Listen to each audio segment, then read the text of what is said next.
majina naitwa Alban Makihula, mtendaji mkuu wa wakala wa vipimo.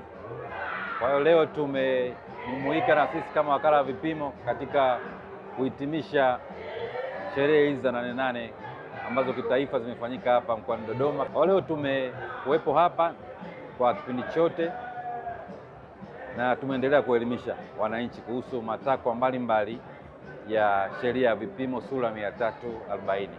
Katika maonyesho haya tumeendelea kuwasisitiza wananchi, lakini pia kuwaelimisha kutambua vipimo vile ambavyo vimehakikiwa, lakini pia kutambua namna ya kuweka alama kwenye bidhaa ambazo zimefungashwa.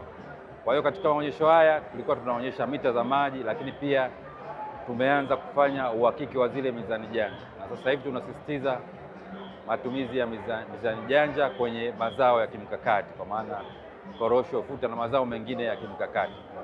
Kwa hiyo kupitia maonyesho haya ambayo mnatambua kwamba yana kauli mbiu ya kutambua soko, lakini pia kuongeza tija katika kuelekea dira ya 2050, sisi tunaendelea kuwahimiza wananchi kwamba hakuna soko ambalo litakuwa na haki bila uwepo wa matumizi ya vipimo ambavyo vimehakikiwa kwa mujibu wa sheria.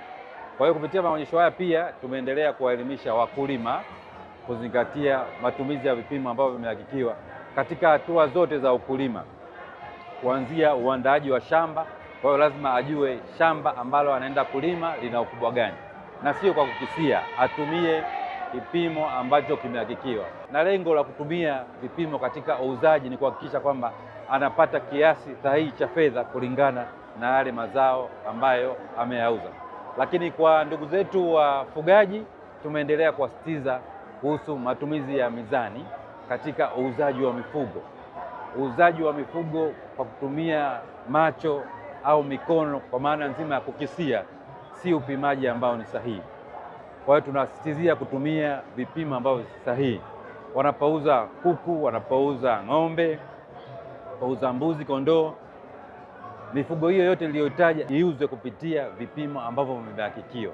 Kwa hiyo nichukue fursa hii kuwashukuru kwanza wale wote ambao wametembelea banda letu, na nikiamini wamepata elimu sahihi katika matumizi ya vipimo. Nitoe wito kwa watoa huduma wote na hasa wakulima. Uuzaji wa mazao ya kilimo kwa kutumia ndoo, kwa kutumia mafungu, kwa kutumia visado, makopo si upimaji. Inatakiwa tutumie mizani. Upimaji ule sio sahihi. Lakini pia sisi wananchi kwenda kupata huduma hizo tuhakikishe kwamba tumetupimiwa kwenye mizani. Kupimiwa viazi kwenye ndoo sio sahihi. Kuuziwa bamia kwenye fungu sio sahihi. Kuuziwa vitunguu, nyanya kwenye mafungu sio sahihi. Ni waombe tukatumie mizani kwenye kupima mazao hayo ambayo nimeyataja. Lakini pia muwe mnatupa taarifa pale ambapo mmekuta vipimo havitumiki, ili sisi tuende kwenye maeneo hayo ambayo yana changamoto tuweze kuwashauri.